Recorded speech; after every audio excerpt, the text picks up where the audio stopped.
আজকে চলে এসেছি আমার স্টাইলে কাবাব রেসিপি নিয়ে। চিকেন কাবাব, বোনলেস চিকেন নিয়েছি। বোনলেস চিকেনটা একদম ডিপ ফ্রাই করে নেব, একটু নুন দিয়ে সামান্য একদম ডিপ ফ্রাই করে নেব। আর লাগবে আমাদের পেঁয়াজ কুচি, আদা, রসুন, ক্যাপসিকাম, সব তোমাদের দেখিয়ে দিচ্ছি।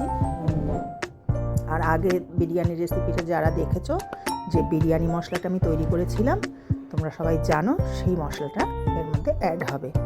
আগের রেসিপিটা দেখলে তোমরা সেটা জানতে পারবে কী করে আমি বিরিয়ানি মশলাটা করেছিলাম। তো চিকেনগুলো ভেজে নিয়ে, একটু নুনটা পরেও দেওয়া যায়, যদি মেখে নাও মেখেও নিতে পারো। তো ভেজে নিতে হবে ডিপ ফ্রাই করে বোনলেস চিকেন। তোমরা রান্নাগুলো দেখবে, ভালো লাগলে একটু লাইক করবে, শেয়ার করবে, সাবস্ক্রাইব করবে, তাহলে আমারও নতুন নতুন রান্না দিতে ভালো লাগবে। তো দেখো, চিকেনগুলো লাল লাল করে ভেজে নিয়েছি। এবার ব্রাউন ব্রেড আমরা সেটাও ভেজে নেব।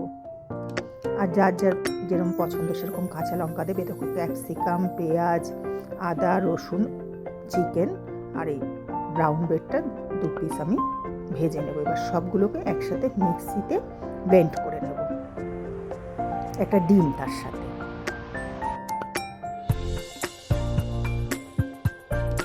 এটা অল্প তেলেও হয়, চাইলে এয়ার ফ্রায়ারেও করা যাবে।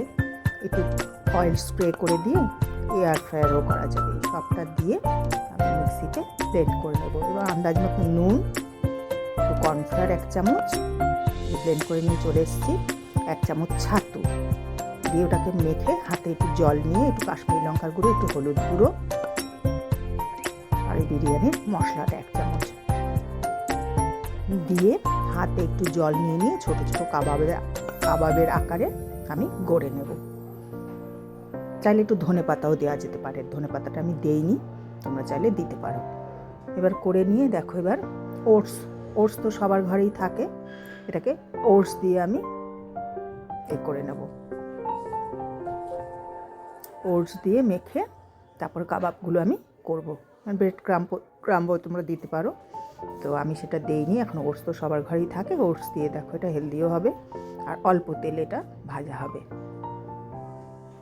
আর সাদা তিল, কিছু আমি ওটস দিয়ে করছি আর কিছু করব সাদা তিল দিয়ে। হালকা আস্তে আস্তে গ্যাসটা স্টিমে দিয়ে আস্তে আস্তে করে ভেজে নেব। এবার সস দিয়ে এটা খেতে দারুণ লাগবে। এইভাবে তোমরা বানিয়ে খাবে।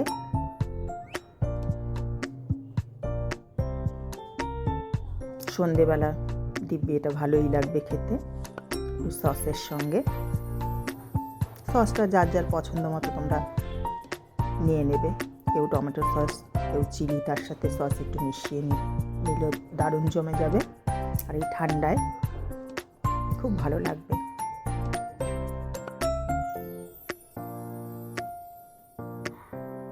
দেখো, বাড়িয়ে ভাজলে কিন্তু হবে না, গ্যাসটা সিমেই ভাজতে হবে, আস্তে আস্তে করে এটা ভাজাটা হবে।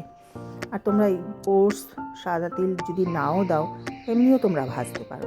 ভাজলে কি হবে, একটু নরম হবে সামান্য, কিন্তু ওটাও খাওয়া যাবে, কোনো অসুবিধা নেই।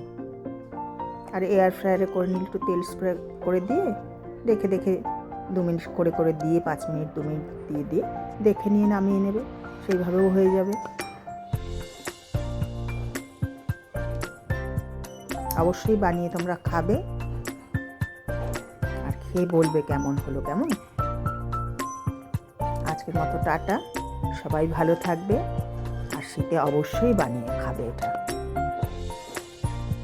টাটা।